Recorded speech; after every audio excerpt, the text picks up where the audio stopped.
One of the truths and challenges of life is we don't actually have any control over anyone else's thoughts or emotions.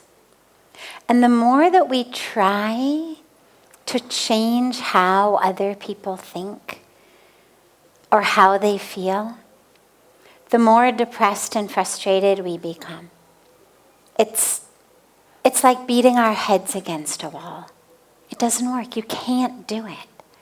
If someone has expectations, our close ones, family members, have expectations for you, about how you're going to live, how they think you should live, it's going to be really, really difficult, if not impossible,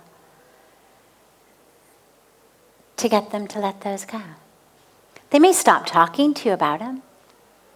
They may pretend that they don't have them because they don't want to make you upset. But they're not actually going to drop them on the inside. The only answer here is for you to deeply recognize that your Dharma is not to fulfill someone else's expectations.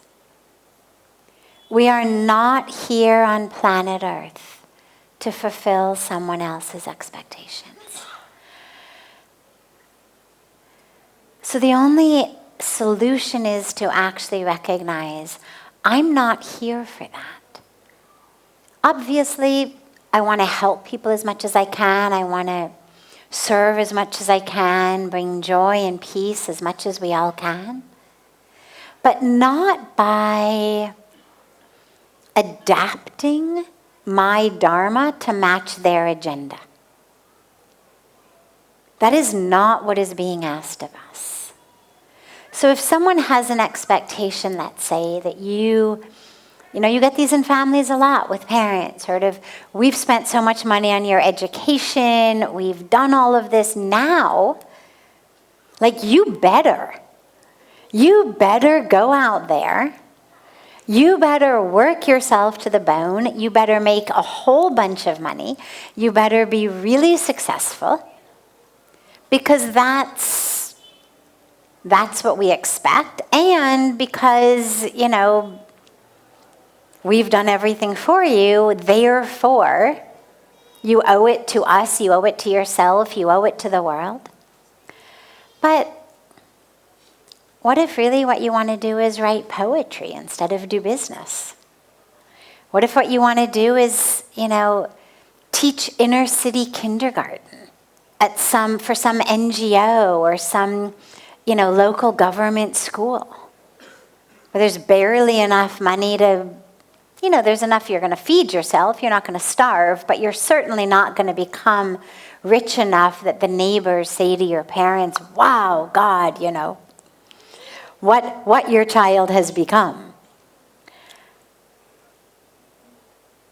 Depending on who the family members are, if you're lucky, if you're really blessed, they're going to actually see the value in you fulfilling your Dharma regardless of whether it ends up being what their expectation on that level was. But we're not all that lucky. A lot of times, remember, our parents are humans. And in that spectrum of humans, we're all at different levels of doing our own work and working through our own attachments and expectations and agendas and illusions and all of that. And so depending on where on this spectrum your parents are, they may say, wow, I'm so proud of you. I know it's not easy, but I'm so proud of you for having that courage to really live according to what you know is right, what you know you're meant to do. And I'm so proud of you for, living simply because that's what you need to do in order to have the job that you want. But you may not get that. You may get them saying, this is such a waste. You could do so much more. You're not fulfilling your potential. There's a very big misunderstanding in the world that potential equals money and power. When people say you're not fulfilling your potential, 99 times out of 100, it means you could be achieving, acquiring, earning more in the material world, the career world, than you are. No one says, God, you could be so much more spiritually deep than you are if you just meditated a little more. Wow, you could be so much more in touch with the beautiful truth of yourself if you just let go of some of those attachments. No one ever talks about our spiritual potential. I mean, the gurus do. But in society, we don't get that. In society, when people say your potential, live up to your potential, it essentially means work yourself to the bone, rise as high as you can, bring home as much as you can. And for some people, that is what they need to do to fulfill a Dharma. But that's not true for all of us. And so when you're working with other people's expectations for you, make sure that you're really loyal, mostly, to your own Dharma. You must be respectful of them, especially if they're your parents. Deeply respectful, deeply grateful for everything they've given you, everything they've done for you.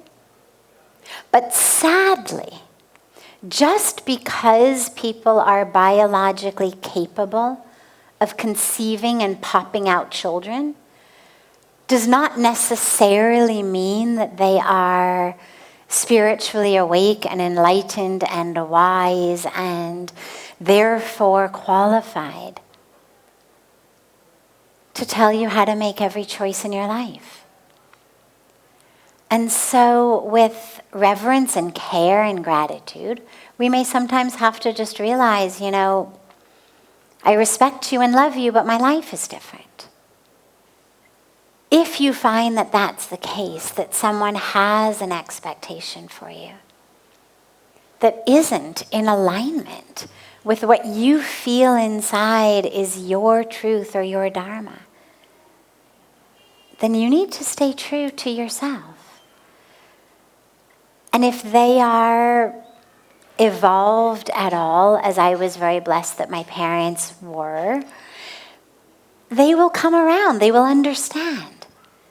Ultimately, what they want, real loved ones, what they really want is that we should be happy, that we should be fulfilled. Not just happy on a superficial level, but they want that we should be deeply happy. They want that we should be deeply fulfilled, that our lives should be meaningful. And if you find that in a way that isn't what they thought,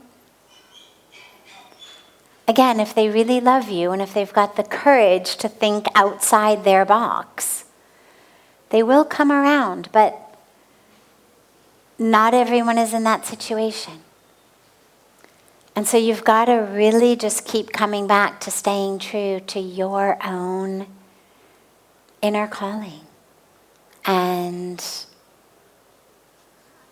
be as loving as you can, as tender as you can, as gentle as you can, but simultaneously as fierce as you can in the protection of and the commitment to your own Dharma and your own path. Because even though we have lots and lots and lots of lives and we keep coming back, you only get to do this one once. We don't get a repeat.